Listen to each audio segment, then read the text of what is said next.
Speed News, aujourd'hui on va vous parler d'une nouveauté importante pour 2024. Nouveauté qui n'a pas été révélée lors du Salon de Milan. D'ailleurs, au passage, si vous avez raté quelques motos, je vous invite à regarder notre fil de vidéos. Vous allez retrouver nos nombreuses vidéos du Salon de Milan, 44 je crois, si mes souvenirs sont bons. On n'a pas chômé. Là, aujourd'hui, on va vous parler de la 1390 Super Duke R de KTM. Alors là, c'est grosse nouveauté. Testostérone, beaucoup de chevaux, des canasses sont des mètres kilos, des newton-mètres, de la techno. C'est du très lourd chez KTM qui renouvelle sa bête, The Beast, comme le constructeur autrichien l'appelle. Alors, je vous propose tout de suite qu'on regarde vite fait la vidéo d'introduction et de présentation de ce nouveau modèle, de ce nouveau roadster hyper sportif. Et puis après, je vous commente un peu ce que l'on sait sur cette bête, justement.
Alors la KTM 1390 Super Duke R, lapsus révélateur, en effet, elle va remplacer la 1290 Super Duke R, présente en fait une toute nouvelle esthétique et on va la reconnaître avec son phare avant qui vient de l'espace, qui est très spécial. Mehdi avait constaté dans le dossier de presse que l'équipe de design Kiska avait notamment dit qu'ils ont voulu simuler l'arrêt d'une explosion.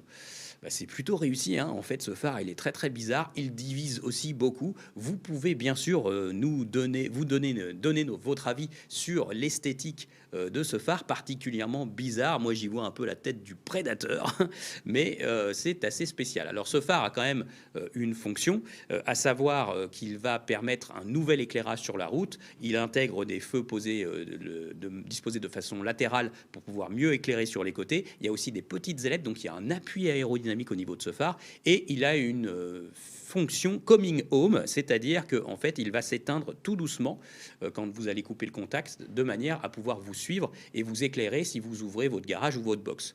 Donc oui, chez KTM, il y a du design, mais il y a aussi une fonction derrière ce design. La moto, ce qu'on va retenir, c'est qu'elle prend 49 cm3. Bah oui, parce qu'elle s'appelle 1390, mais en fait, elle cube en réalité 1350. Et l'ancienne KTM Super Duke R 1290 cubé, elle, 1301 cm3. Donc on a gagné finalement que 49 cm3, soit l'équivalent de la cylindrée d'un petit scooter ou d'une petite mobilette. Et en définitive, on va gagner plus de 10 chevaux, donc 10 chevaux, et on va se retrouver donc à 190 chevaux pour la nouvelle 1390 Super Duke R. Et puis un joli couple de 147 Nm de couple. Comment KTM est parvenu à cela? Tout simplement en faisant grossir le piston, donc l'alésage, qui a atteint maintenant 110 mm, donc c'est un sacré piston. Ils ont dû refaire un peu les cylindres pour ça, et puis revoir certainement la taille des soupapes, ce qui a permis à KTM de grossir et d'élever la puissance sans prendre trop de régime supérieur, parce que de toute façon, le constructeur autrichien veut toujours avoir beaucoup de couple et de puissance, mais pas des trop hauts régimes. La moto, elle a une nouvelle boucle arrière, elle a une nouvelle esthétique un peu générale au niveau des flancs. Les coloris reprennent les coloris caractéristiques de la 990 Duke. Et en fait, pour fêter ceci, c'est pour fêter les 30 ans de la Duke chez KTM, parce que c'est quand même un modèle iconique, vraiment. Et puis, il y aura de nouvelles suspensions, WP toujours, et puis des suspensions à assistance électronique qui promettent notamment un toucher de route vraiment exceptionnel. KTM a retravaillé sur les WP Apex électroniques pour être encore plus performante. Donc, on a hâte de tester ça sur circuit. La moto gagne 1,5 litre dans le réservoir, bah oui, parce que forcément, c'est un plus gros moteur, ça va consommer un peu plus, donc il fallait compenser, pas réduire trop l'autonomie. Ce qui fait qu'on espère que la moto va rester étroite, mais elle prend aussi un peu de kilos, puisqu'on atteint 200,5 kilos sans carburant. Donc elle prend une dizaine de kilos, hein, la KTM Super Duke R. Ça, c'est plutôt une mauvaise nouvelle, hein.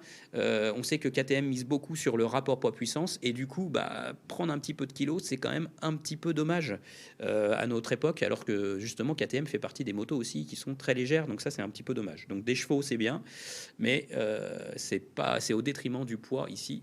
Bon, on verra ça à l'essai. La moto s'annonce très performante toutefois, hein, de toute façon, et on ne connaît pas encore son prix. Sachez que la 1290 Super Duke R était vendue en 2023 20 250 €. Donc c'est évident que cette 1390 Super Duke R ou Super Duke R Evo avec les suspensions électroniques va coûter plus cher.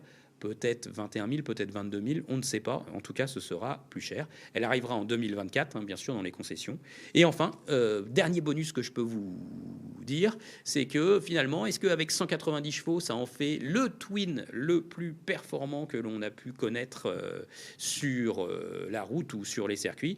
Ben non, en fait, puisque chez Ducati, il y avait le Super Quadro sur la Panigale 1299, qui, dans sa dernière version Final Edition, avait pu développer jusqu'à 205 ou 209 chevaux.